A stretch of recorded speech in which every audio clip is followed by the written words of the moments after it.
Aujourd'hui, on va expliquer ce que veut dire macro. Ce terme macro, vous l'avez probablement entendu si vous faites du fitness ou de la perte de poids, si vous êtes dans ce domaine-là, si vous êtes dans certaines communautés, vous entendez souvent parler de ce terme macro et peut-être que comme moi, vous vous demandez ce que ça veut dire et que vous vous sentez un peu bête. Donc je vais vous rassurer là-dessus, je vais vous expliquer ce que ça veut dire. Et en fait, on va expliquer tout de suite, macro, c'est pas ça, c'est pas la même chose. Ça, c'est un autre type de macro, hein. Donc là, on parle des macronutriments. Et qu'est-ce que c'est que les macronutriments? Eh bien, ce sont les glucides, les protéines et les lipides. Alors, si vous vous souvenez de vos cours de collège ou lycée, eh bien, voilà à quoi ça consiste. Donc, pour vous décrire brièvement en quoi ça consiste, les glucides, ce sont les sucres. Et dans sucre, en fait, c'est pas seulement le sucre en poudre. Non, c'est pas ça. C'est aussi l'amidon, les sucres lents, des pâtes par exemple, c'est bourré de glucides. Les pommes de terre, c'est bourré de glucides. Le riz, c'est bourré de glucides. Donc ce sont sucre lent et sucre rapide. C'est ça qu'on veut dire par glucides.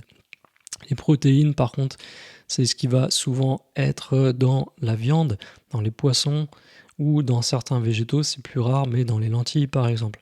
Et les protéines, ce sont des acides aminés, et ces acides aminés vont vous aider à reconstruire essentiellement votre masse musculaire. C'est à ça que servent essentiellement les protéines. Alors ça sert pas qu'à ça, mais c'est ça qu'il faut retenir, c'est le plus important. Donc ça, vous en avez besoin, c'est absolument vital. Ça sert à reconstruire tous vos tissus musculaires. L'autre troisième famille, ce sont les lipides. Et les lipides, pour résumer, ce sont les graisses. C'est rien de plus ni moins. Donc c'est très simple. Vous avez les sucres. Pas oublier que ce sont sucre lent et sucre rapide. Vous avez les protéines pour les muscles et vous avez les lipides, ce sont les gras. Pour suivre ces macros, vous pouvez utiliser une appli comme celle que j'ai ici en ce moment. Cette appli, elle s'appelle Macro. C'est une des applis les plus utilisées pour les suivre. Alors, ça s'appelle MACROS. Vous pouvez la trouver. Cette appli, elle a l'avantage d'être gratuite en version publicité. Et elle coûte seulement quelques euros par an. Ça vaut le coup de l'acheter, comme ça vous n'avez plus de bandeaux publicitaires. Et elle vous permet en fait de suivre les aliments que vous avez dans votre assiette tous les jours. Elle vous permet de voir les macros qu'il y a dans chaque ingrédient de votre assiette. Et ça, c'est très pratique. Alors, tout ça, il faut le saisir manuellement. C'est un petit peu long au début. Quand vous le faites régulièrement, eh ben, ça va de plus en plus vite. Mais vous allez devoir écrire tout ce que vous avez mangé dans chaque repas.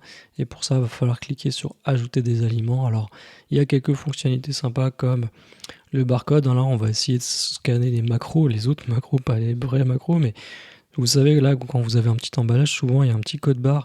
Et quand vous le scannez dans cette appli, et ben, boum, vous avez les valeurs nutritionnelles qui apparaissent ici. Ce sont les mêmes qu'on voit en fait sur l'emballage.